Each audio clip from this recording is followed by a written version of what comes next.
All India Radio Imphal, Medium Wave, Metro the Thum Som Point Khat Kilohertz again Som Galenile. FM Megahertz Dale Thumpon Naki Panong Kipong Kia, Paite Program Hi. Tunin Tracy Ngai Chingapan Panalangai Nabana to Taklakom Sim 980. Ama Sapianin Tracy Ngai Chingapan. Ama Muanding Chila, Tipum Kotanginapo, Ingai Masadingo.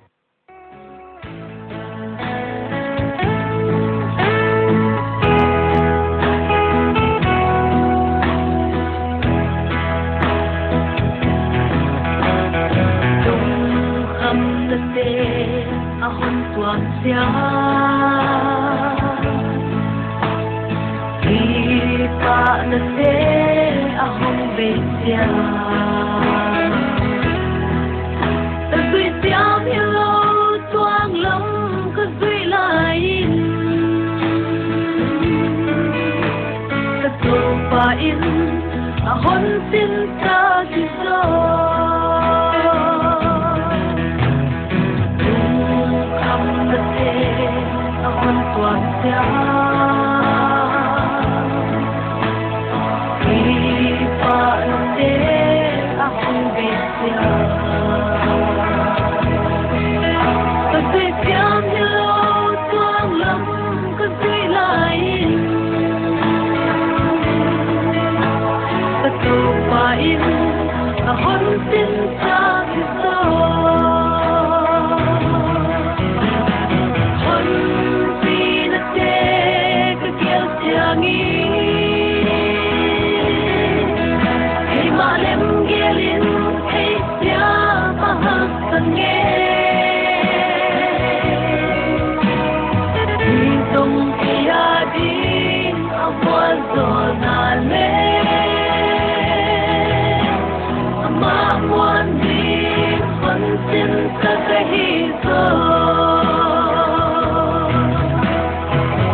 All India Radio Imphal Chin Khoton Ton Chin Tuthak Lakho Masim Manipura Jan Tak Tak Sagi Tanin COVID-19 Ve Sang Le Som Sagi Linga Pain Sathum Som Ko Le Thum Dam Siang Ta A Avilel Zaguk Som Gel Ni Pa Ai Dan Directorate of Health Services apan tu suakom hi. Chief Minister N. Biren Singin COVID-19 Task Force to na Chief Minister Secretary ta zana ani na huno state a COVID-19 din mo ne thak na ne hi. Aman COVID-19 sukbei na dia official ten tha na jang din leng hil hi. Hiya hileng to kisaya 24/7 ama kimu pi the hidin leng gen. Kal paisa apan state a test bol na khangat ma meeting in mi sang ne apan sang ni le janga test si jel hi. State a mi sang som li lenga wal test zo hita a rate 2.33% tung hi. Avete kemnang in Solkalin COVID Care Center, Senapati, Kangpok, Pi, Churichanpur, Ukhrul, Tamenglong, Imphal West ani Thoba Lakhat, Tulela Rims, Jenims, Unaco School, Bisnupur District Hospital amte Belam Nadin hon pa hiring hi. Huchi Hunsungin Health Services Director Chairman Nanwaya, COVID Admission Committee Member Liom na buwan hiya. COVID-19 vekhate COVID Hospital ahi kele care center alem jok na pena amaute ko hiding. Zon somni lelia Principal Secretary Helin yai thu aswa hita hi. Avaite Rims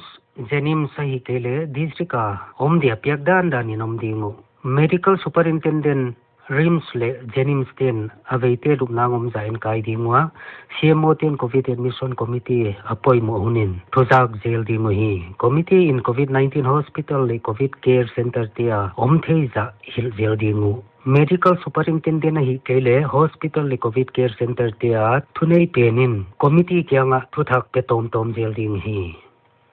Zone sang ni le som ni ading PDS vante antang le Hawaii state home na paito jela lockdown sunga nek ta kiching mo na din PDS antang le Hawaii amudi tu te kyanga home dia po khilele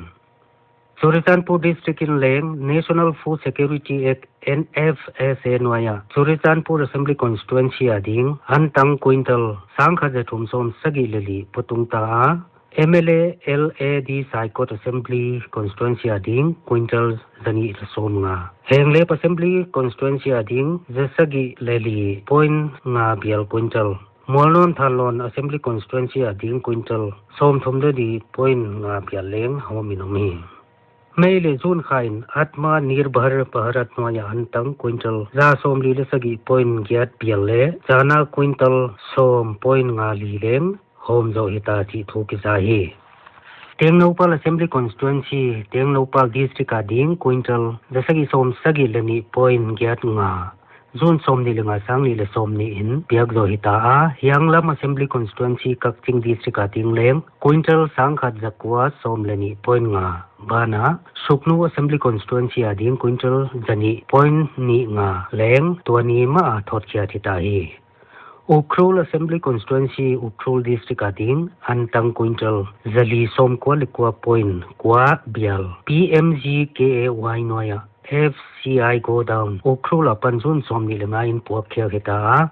Tamenglong District Tame Assembly Constituency Tausem Subdivision ading PMG KAY noya antang quintal danga som gyat legiat point kwali leng zone som ni leli in puak khiak zo hitahi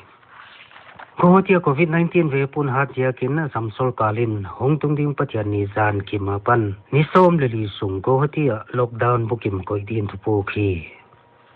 Mizoram COVID-19 ve akiam de usiakin lockdown atial sagi na kha kol loyom ding hen aste sol kalin puang tua kha kol na patyan ni chi lo tu kha som tuma panjat pathiding hi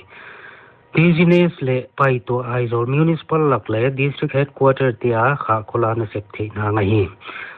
State Disaster Management Authority in Executive Committee Chief Secretary makaina jana meeting ani nawa hiai thupiak sohya ta mai Anihalin dolte honhidia city bus le mix cave teleng tai sakiding Mizoram akum thummi numinaw pamtelin apaita dakal somni lili sungin COVID-19 positive ni mu sohia aste ta ve khatim za somli le sagi patahi adam chiang janin somli le sagi oma mi za in felel hi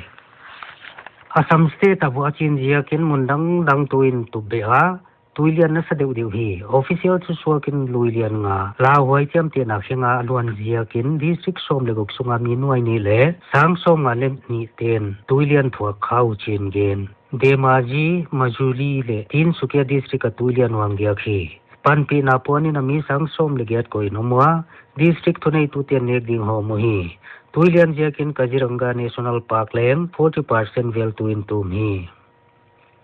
Meghalaya Asama ki pan kwaljin mi khatle sepai khat Bihara ki pan COVID-19 veya jana mu soino muhi Chief Minister Conrad K. Sangmain tweet again Danian Asama pan pen Riboy district COVID-19 positive amu hiya sepai pa pensilonga positive amu hiya gen Hei tingto Meghalaya avei khating somli legiat pata Arunachal Pradesh leng mi som leni COVID-19 veithang mu hiya za som sagi leni pata hi Delhi Education Minister Manish Sisodia in Delhi Hopia School Teng July som thom lekhat tan kha khilai ding chin gen Directorate Secretary Education Director of Education le Officer tak te amu zo aman hei thu pu nahi Indian gamgi lakam muanna omlai thagum janga dinmun ki banna khe atup le toin muanna susedi nga hi chin China wa hi China in the tepalai Vikram Mihistrin News Agency khatto ki muto nawa China in dinmun ki banna khe ka somle gamgi laka kitanaw na suseding hingen Aman again no na China te na sepin kitanaw na kimuan to na susyain ladak swalama gamtan naw to sandin Beijing kyanga ngen hi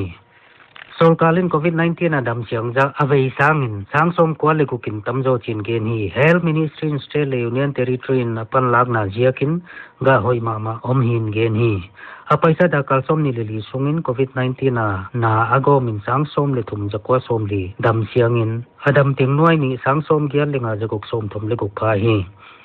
adam rate som nga legiat 0.24% tung jauta tuleli na vet kolam lel mi nuai kha changsom gyar lekwa omlel hi ICMR in da kalsom ni leli sungin et khian na laboratory thak som lekhat nei bia COVID-19 et khian na banjat ago min India in sang le som lekuk nei hi apaita da kalsom ni leli sungin laboratory tungtonin mi nuai ni sangsom lenga test joinoma sample test kitting nuai som sagi le sagi pata hi Health Minister Dr. Harshvardhan P. Nain High-level group of ministers to come na New Delhi atunin ni idin. Government of Minister in COVID-19 to kisay gamsunga palagdan gen kom na ni idin muhi. External Affairs Minister, Civil Aviation Minister, Minister of State for Home, Minister of State for Shipping and Chemical Fertilizers, Minister of State for Health Bana, Chief of Defense Staff te Government of Minister akayang khat hi hui. Prime Minister Narendra Modi in Jingcheng Jinglam dak som lekhatin episode som guk leguk na khatinga radio program ane izil alung sima ngai to te man ki baat gen na ne ding hi AIR le Doordarshan bana AIR News website www.newsonair.com kha vekhiding hi tunia dinga thuthak la kho misim khiak theu hi tinga hi Abana Tracy ngai chinga pan non wol zol na chi la ti pum kho thang phwa ingai zom dingu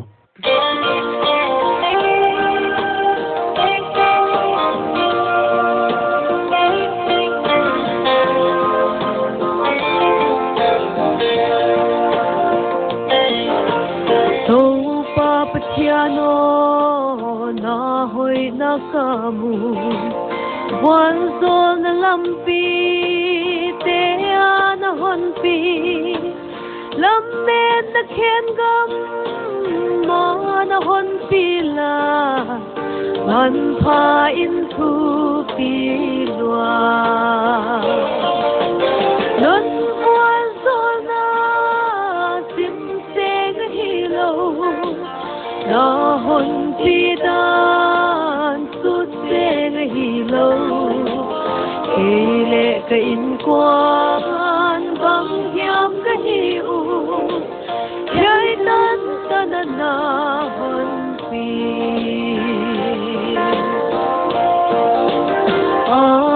ahun nin na hoi na kamu koya ki panna hong pai ahiya zayo na panin na panpi na hong tung ahi zoli non po zol na sim se nahi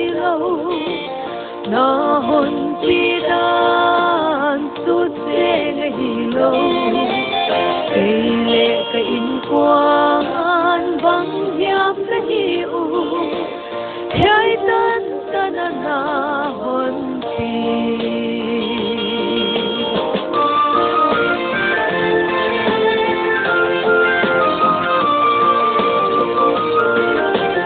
na sim upate na hon musaka man pha hina e thu pi hina e mimola dingin pil na hi a hon toi sang tu a hi non kwa zol na sim se na hi lo na hon pi dan su se na hi lo le ka in kwan bang hiam ka hi u khai tan ta na hon pi na hon ko tua dan thu pi na e lo bang na kwal na ka din asang e gam keu le hak sa na All India Radio Imphal jing chen chuthak la kom chimna le LMPYF choir rapan phatnala ngai na inei dingu toni talam dak li re mini som le kin to ki tonin ihono be non ta mun che pai ti program ngai ting ting om nom le mang pha